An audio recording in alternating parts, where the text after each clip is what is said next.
Good afternoon, everybody. My name is Eric Wragge. I'm the Global Head of Business Development at the Algorand Foundation. So today we have three speakers who are going to be coming up and explaining different projects. But I guess my situation, I'm London-based, Canadian originally, and joined the Algorand Foundation a few weeks ago. So this is somewhat new to me. I'm not really much of a conference speaker or anything like that. But it's been an amazing few weeks joining, and I've just been blown away by the amount of stuff that's happening. So in Algorand, we're the official blockchain partner for the FIFA World Cup, which is happening. This was a year and a half or 2 years in the making, but as soon as I join a few weeks later, I get to announce, or it's already been announced, but the transaction speeds were increased by 5 times, so up to 6,000 transactions per second. So there's loads of capacity there for all the projects that we have coming on. The blockchain has never gone down since it was launched. It's cheap, it's fast, it's secure, and today we have 3 amazing projects who are going to come up and explain a little more. But I think for those of you who are not familiar, do your research. We're always open. We love meeting new people, and we have our conference coming up in Dubai as well at the end of November. So we'd love to see more of you there if possible. So the projects that we have today is carbon credit technology, put your hands together, Nettle Labs, and then applied blockchain. So they'll each go through about 10 minutes to explain what they're working on, and then I think there'll probably be time for a little Q&A at the end as well. So without further ado, let me welcome Conrad and Charlie to the stage from Carbon Credit Technology.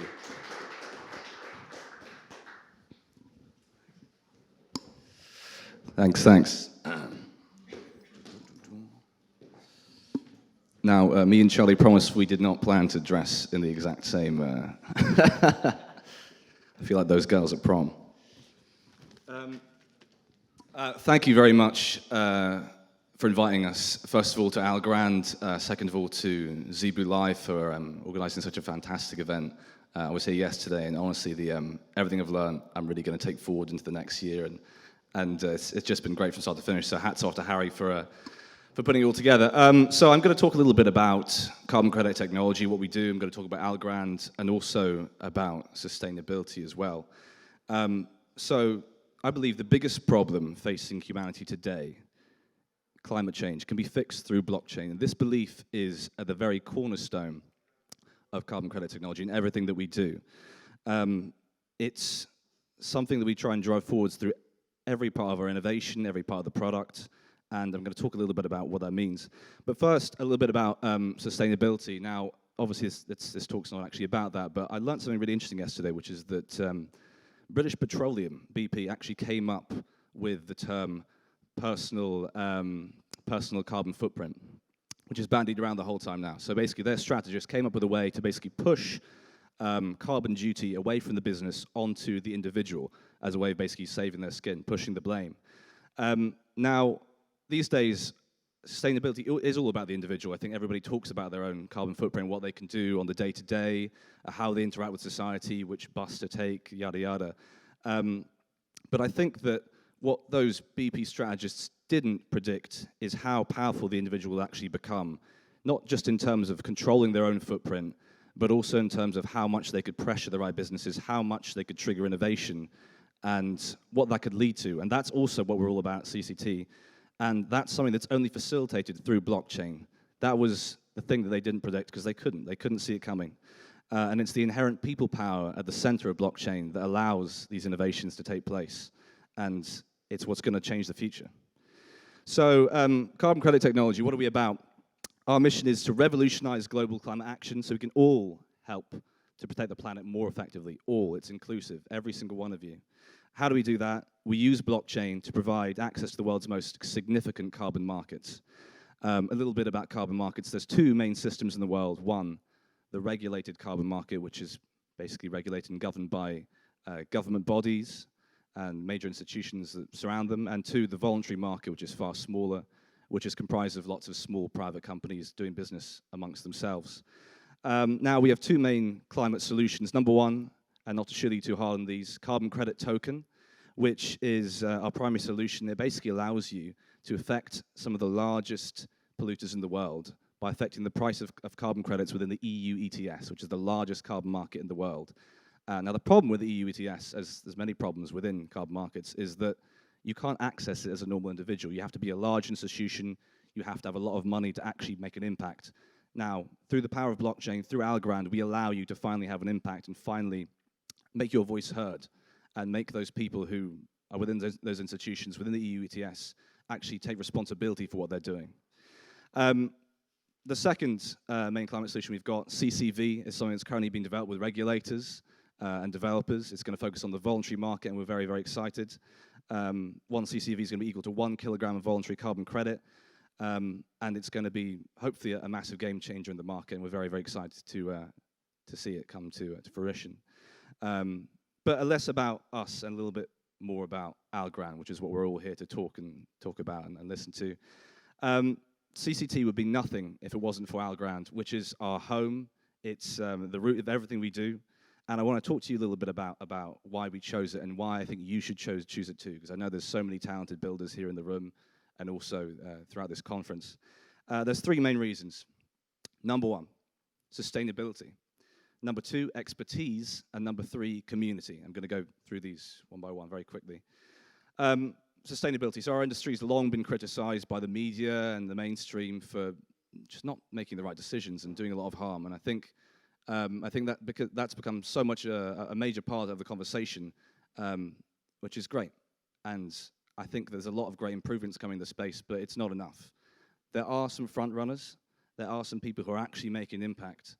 And I believe that Algorand, with everything it does, everything it talks about, and the underlying technology, should be heralded as the spear point for this movement. Obviously, everybody heard about the merge, which was great. You know, that was the fact that was the biggest story of recent times. Just shows you how important this subject is within blockchain. Now, there are lots of chains out there who claim that they're carbon neutral. There's lots of events, for example, this one, carbon neutral as well. But many of you may not know, Algorand is carbon negative. Now, what that means is that Algorand uses a sustainability oracle to lock an equivalent amount of energy into green credits that are put in a green chamber, basically, locking them away. This is currently not seen anywhere else in the space, and when we heard about it, we thought this was one of the main reasons why we want to lay down our roots here. This environmental focus that Algorand has trickles down from the foundation to all the projects within it. It's a space that is actually all about how to improve on this big question that's currently should be focused on. Number two, expertise. When you build on Algorand, you truly build with the best. The ecosystem is full of the wisest people working on the most exciting projects. Shout-outs to a few of them right now. Algoana, DFly, Tiger Chi, Algo Domains. And the knowledge and expertise that is already inherent in the system is so great for hiring people, finding valuable allies, and growing a project from 0 to 1. And it's something that we've seen every single day throughout our journey. Number three, and this is a buzzword that gets bandied around quite a lot in Web3, which is community. But in Algorand, it is the real deal. I've marketed, as I'm a Web3 marketer myself, across many different projects, across many different chains, but the community found within Algorand, the Algo fam, is unlike any I've seen anywhere else. People are so welcoming, open, positive. There's so many great ideas flying about, and I truly believe a chain's spirit or brand is best reflected in the community existent there. And Algorand surpasses anything I've ever seen. I think it's actually reflective of their founder, Silvio Micali, and everything he stands for as well. As a result, we've been involved in so many different Algorand community projects. Algo Dark, when they turned Times Square dark. The Algorand Community Council, and there's so many more things falling down the road. And if you are thinking about building on Algorand, I just think spend more time in crypto Twitter. See for yourself what people are saying, how they're interacting. It's unlike any other chain, and it's honestly the best place to be. So speaking of community, I'm now going to hand over here to Charlie, who's going to elaborate on that. Yeah, thanks very much, Conrad. Yeah, I'll try and be brief so we don't run over time. But yeah, so what does community look like in Web3? And why is Algorand such a powerful community? Well, I think if you want to know what community looks like in Web3, you just got to look around this room at everyone here, the conversations going on, the friendships. It doesn't feel like a normal conference. I don't know about you guys, but I've been to conferences in different industry segments, and they don't feel like this. This feels a lot more like a music festival or a fashion event. And why is that? Why is it different here? Well, for the first thing to say is congratulations to Harry and the team at Zebu for throwing such a fantastic event. But there is something different here, and I think it is because great community is not just built around shared interests. It's built around shared purpose. And there's a fundamental difference there. So day to day, me and Conrad are not working for carbon credit technology. We run a marketing agency called Athena Labs. And we have a lot of brands who come to us and say, we want to build a powerful Web3 community. They come to us with metrics. They say, we want X number of Twitter followers. They come to us saying, we want X number of Discord followers, right? And what they expect is us to deploy some sort of clever growth hacks and some marketing wizardry, to just magic these kind of engaged audiences out of nowhere. And that is not the case. When I look at our kind of home runs, our great successes, like carbon credit technology, it was not clever marketing tricks that built the audiences. It was building a community around purpose. It was purpose-driven marketing to create a purpose-driven brand. That is what is the secret to great community in Web3. And if you want to know what that looks like, I think you've got to look no further than Algorand and the Algorand community and the team at Algorand. Great community built around purpose is generated by the leadership of that organization. You've got individuals like Wasim working at Algorand, who fundamentally is motivated by community. It is an end in itself for people like him. Every event I go to, I see him there, meeting people, introducing them, connecting them. And it's not just to try and build the Algorand Web3 community, but it's to support the Web3 community overall in London. But you also have this great value of technical expertise. The founder of Algorand, Dr. Silvio Macali, is just seen as this sort of legendary figure in the Algorand community because he builds one of the best technical blockchains out there. And finally, you've got this passion for environmental projects and building environmental solutions. And Algorand does a lot to support projects like Carbon Credit Token, but also they've built that environmental passion, that environmental concern into the DNA of the brand. And that's the difference. Many different blockchains run marketing campaigns. And Algorand does run marketing campaigns. It's sponsored Formula E, or it's turned Times Square dark to draw attention to the environmental degradation, as Conrad mentioned. But what they've done is built the environmental values of Algorand into the actual blockchain itself and into the way the brand operates. And with their offsetting activity, they're actually able to be carbon negative, which means when you carry out a transaction on Algorand, it actively reduces the amount of carbon in the environment. That is not a marketing campaign. That is a fundamental product feature built around a shared value for the environment. And that is the difference. So I think the last thing I say is, let me get this right. I keep getting this wrong when I'm practicing. What do you get when you take social responsibility, environmentalism, technical expertise, and a love of community? We get a bunch of nerds trying to save the world through blockchain technology, and that is what Algorand is. Thank you very much.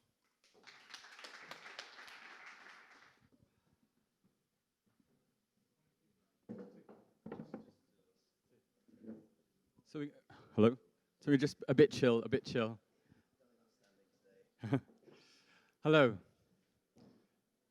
So I'm Afzal, this is Benedict, we're from Nettle. We've built a crypto payment solution built on Algorand. And before I go into Nettle and Algorand, I just wanted to share with you a little story that happened to me in 2018, way before COVID. I was asked to go to China and install a British franchise in the northern province called Liaoning, the capital of which is Shenyang. People told me when you go to Shenyang, it's 10 years behind Shanghai. It's 10 years behind Shanghai. So I remember being there, escaped the hotel, walked around town, found a Starbucks. There's Starbucks all over China. Went there, ordered my flat white, and as I came to pay, a young boy behind there, I took out my credit card and everything went wrong. I'm like, where do I pay? And this boy looked at me and goes, no. I'm like, well, where do I put this? And he showed me something I could tap, and I was tapping this machine, and he's like, no. I'm like, oh my God, they're right. Shanghai is 10 years behind Shanghai, 10 years behind the world. They don't even know what a credit card is. So I was very condescending. Oh, you don't even know what a credit card is. You don't take Visa. And he called his manager. So his manager came in and goes, what seems to be the problem? He goes, the problem is, how am I going to pay this? I don't have a credit card. You don't take credit card. And he said, oh, let me just explain to the boy. And he goes, okay, here's a credit card. Your dad used to use the card. Your granddad used to use credit cards. We don't use credit cards anymore. And he told me it's been phased out for about a decade. So I suddenly felt that Shenyang was like 10 years ahead of the UK. I felt like Marty McFly in Back to the Future, there with my credit card. People gathered around me to take pictures of me and my credit card, and they said, "Oh, we love vintage." So what I realized in China, and they all use their WeChat super app, which they just tap. Amazing app. You can buy coffee and buy a house with it. And what I found was that if the whole of China is using digital wallets, Africa is using digital wallets, most of the world are using digital wallets, credit cards are on the way out. We're creating, and most of us here are guilty of it, we're creating this parallel dimension, this like upside-down world where you've got parallel currencies running. Let's say more people are using dollar than ever before through USDC. More people have bought art through NFTs. We're all art collectors. This is like, we're sleepwalking through a renaissance. More people are 50 days average online, and with the metaverse, it's probably going to double. So there's this parallel world that we're creating. So at Nettle, we've come up with a solution of how to bridge the real and digital world, how to make something complex like blockchain technology accessible and familiar user experience, a beautiful experience, and one that's invisible. You don't want to know that you're using blockchain technology. You don't want to know you're using NFT. It's so seamless. And hence why we used Algorand. Now, I'm going to stop talking now. I'm going to go off and talk to Benny. And Benny's our CPTO at Nettle, a wizard at tech. And we're going to talk about how we built Nettle Pay, Nettle Rewards, Nettle Tokens on Algorand. All right, thank you. I'll try and follow after that, Afzal. That's a good story. Hi everyone. Benedict, CPTO of Nettle Labs. I guess I'll kind of just start by explaining a little bit sort of what Nettle is. So fundamentally, we help brands sort of take stable token payments.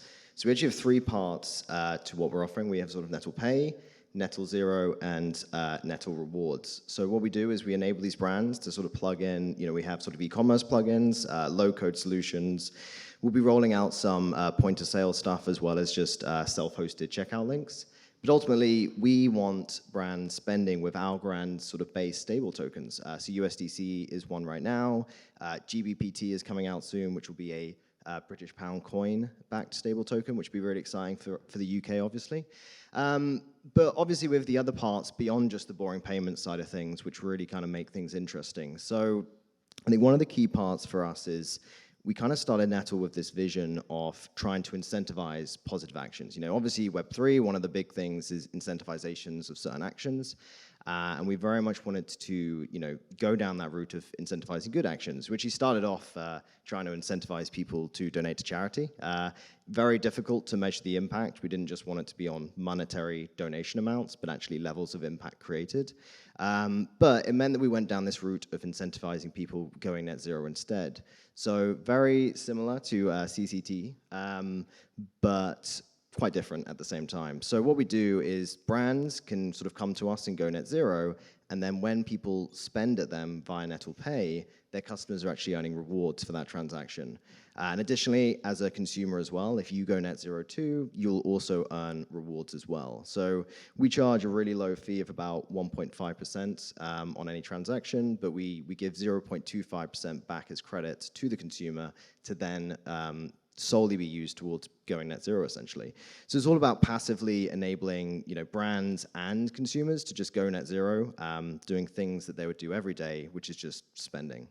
And that's kind of what we do in a nutshell, really, I suppose. Thanks. Now, you've mentioned so many amazing traits there on what we've created in our product. But I wonder if you could highlight which of those traits are Algorand's. Also, I'd like to follow on with, why Algorand and not Ethereum? Yeah, sure. So I guess it might be easier to answer it the other way around, actually. Go for it. So yeah, I guess the question of why Algorand, not Ethereum? So it really started for us, given what our vision was fundamentally when we're comparing all the chains, we wanted to find a chain that was not damaging the environment. We sort of got involved maybe a year and a half ago, maybe 2 years, I can't quite remember now. But ultimately, we found Algorand and found out it was carbon negative. Fantastic. So that was sort of our entry point into the reason why we started even looking at it in the first place. But the more we looked under the bonnet, the more we loved and the more it just made sense to use. There's an insane amount of features that Algorand sort of packs in, which enable you to do so much more than what you can do with Ethereum ultimately. Obviously now Ethereum has done the merge, and the energy usage is down, transaction fees are down, albeit not as low as Algorand. It's still very behind in terms of the actual developer tooling and actual features that you can have with Algorand. So one that I really love is fee delegation. So on any transaction, you can make it so that the user doesn't even need to hold algo. So for us, what that means for our users is that they can spend stable tokens like USDC and not even need to hold any of the native token to facilitate that transaction. So it's incredibly powerful for kind of what Afzal touched upon earlier, which was making blockchain invisible, right?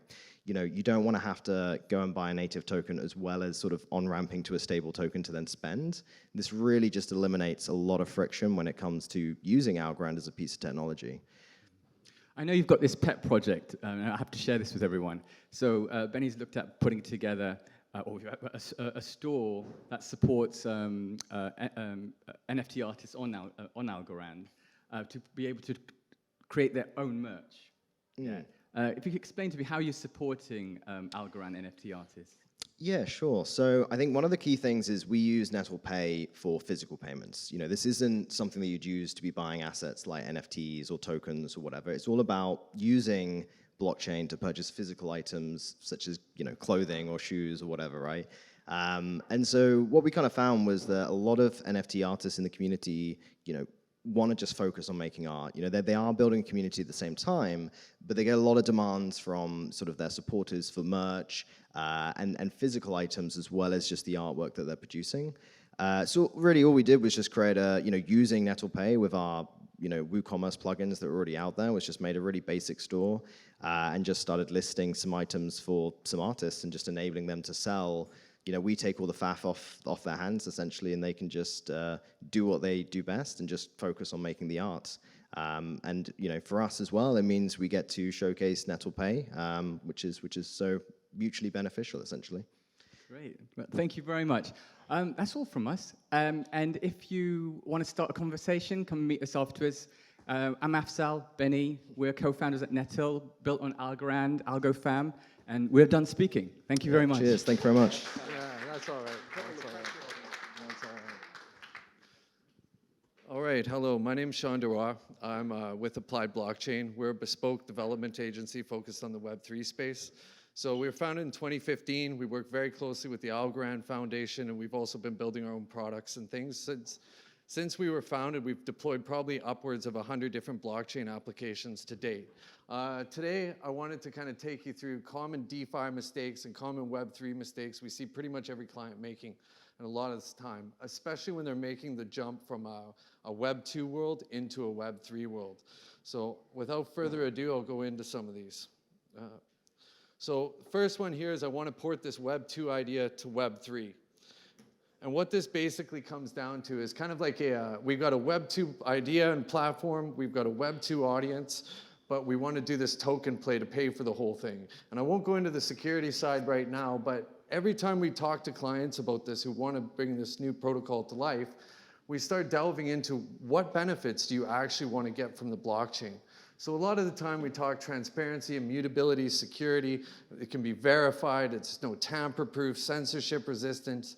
But when you actually start boiling down to what value do you actually want to get, you get to the how and whys, you invariably get these misconceptions of things. One of the things that we commonly see this with is, let's say, carbon tokens. Like Carbon Technologies is working on some fantastic things, but a lot of people, when they come at the carbon credit thing, especially from a voluntary standpoint, there's this idea that there's all this double and triple exposure where people are reselling the same tokens constantly. And they think that just by minting this token and putting it on the blockchain, it inherently solves this problem. And it does not. It's actually the tip of the iceberg when it comes to the solution. So if you can't justify the whys and the hows, a lot of time it indicates a lack of understanding of the value that you're going to get from the DeFi world on it. The other thing we kind of see all the time is platforms underestimating user adoption on things. When they're coming from a Web 2 world and they want to connect up that Web 2 audience for it, there's still significant amounts of hurdles that people need to overcome. I was reading a UX report this week. It said the average wallet takes 10 to 15 steps to set up. Now, although this is really intuitive for a lot of us in this audience, when you start talking private keys, seed phrases, and storing all of this, a lot of people get intimidated, overwhelmed, and walk away, and it's one of the hurdles that are coming. And we often kind of see people looking at this, and it raises a lot of concerns for how they're going to adopt, and it just winds up hamstringing a lot of products. So I think there's a significant educational piece that needs to go with bringing the Web 2 audience on board into a Web 3 world. So the next one, and this is very basic, right, is the custodial versus non-custodial wallets. But honestly, this comes up in every single Web 2 to Web 3 platform build that we see. You know, you explain to people what a private key is. You explain a custodial solution, storing those private keys and the ramifications that come with that. You explain hackers take that, compromise that key store, you now have access to everybody's contents. Everybody at this point is like, okay, great, we're going non-custodial. Invariably, the next question that always comes up is what happens when that user or that brand loses their keys? Well, you've lost the contents of the wallet, and that opens up a whole can of worms. And we see a lot of people, a lot of our clients actually start going down the wrong path with this immediately. They start bearing the burden of responsibility for third parties that they shouldn't actually bear.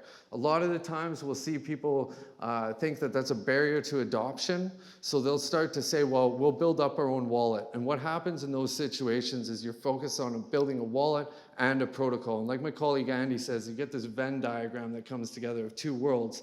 And what winds up happening is your development team achieves just a tiny little sliver of what they intend to do. Your costs go through the roofs, your timings increase exponentially, and it's hard to compete with your competitors. We also see a lot of people talk about brands and onboarding them and how that's going to bear a burden to that. And what winds up happening there is, like, honestly, if you look at a brand, they already manage a lot of IP. They already manage security risks. There's no reason they can't keep their seed phrases safe. There's no reason that we have to bear that burden of responsibility. So like we kind of say, you know, be careful, focus on what it is, what value proposition you're driving at, and develop your platform.